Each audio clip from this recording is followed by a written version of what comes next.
Waxaa magaalada Muqdisho lagu daafuray xaruntii labaad ee ururka ay ku midaysan yihiin haweenka injineerada ah. Barashada iyo ka shaqaynta xirfadda injineerinka ayaa ah mid ay dumarku aad ugu yar yihiin. Sucaad oo ah gudoomiyaha guud ee ururkan ayaa noogu warbixisay sababta loo aasaasay iyo waxyaabaha ay ka shaqayn doonaan. ururka magaciisu waxa weeyaan Society of Somali Women Engineers waxaan soo gaabinaa SSWE wuxuu noqonayaa urur ay isugu yimaadeen hablaha engineering-ka dhigta oo Soomaaliyeed oo dhan meel ku midoobeen. Waxaa ka mid ah xubnaha ururka xubno jooga magaalada Hargeysa.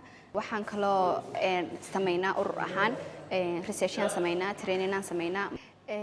Baahida keentay ururkan asaaskiisa waxay ahayd hablaha engineering-ko yar iyo iyagii oo mideysnayn. Marka meel lagu yaryahay waa in la mideeyaa nolol ka dhex arko bulshada dhexdeeda aanu u noqono dad wax qabad leh wax qabadkooda ku soo gudbiya ururka hadii la rabo in hablaha engineering kale la soo xiriiro inay noqoto platform laga helo hablaha engineering-ka.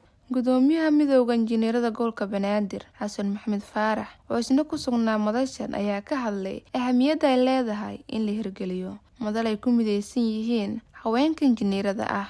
aadan u soo dhaweyneynaa waa field oo lagu yaqaanay sida badana ragga laakiin in hadda hablaha ku soo biiraan aad u wanaagsan tahay. waagi aan ka baxay jaamacadaha gabdhaha aad ugu yaraayeen inay bartaan maadadaas. hadda waxoogaa ku yar yihiin hadii professional loo fiiriyo laakiin waa soo badanoo hayaan. aadan u soo dhaweyneynaa anaga haddaan nahay bahda injineeriyada ka shaqeyso gobolka Banaadir ama ha noqdaan midowga ha noqdaan ama shirkado aadan u soo dhaweyneynaa.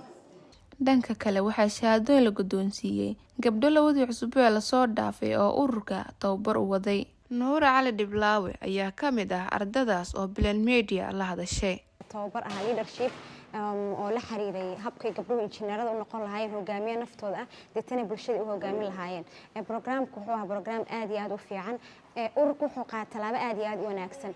waayo waxaan ognahay bulshada qaybaha kala duwan waxay u baahan tahay dhiirigelin kumana sii jirto gabdhuhu markay yihiin injineero inay helaan gabdho kale oo injineero ah oo ku sii dhiirigelinaya waxay sii bartaan tababarana sii siinaya. waxay keenaysaa gabdhuhu inay chance fiican helaan inay kalsooni fiican helaan deetana shaqada iyagoo dareemaya inay muhiimad gaar ah leeyihiin inay bilaabaan.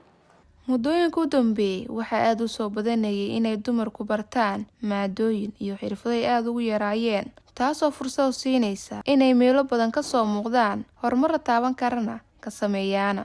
Shukri Maxamed Cabdi, Bilan Media, magaalada Muqdisho.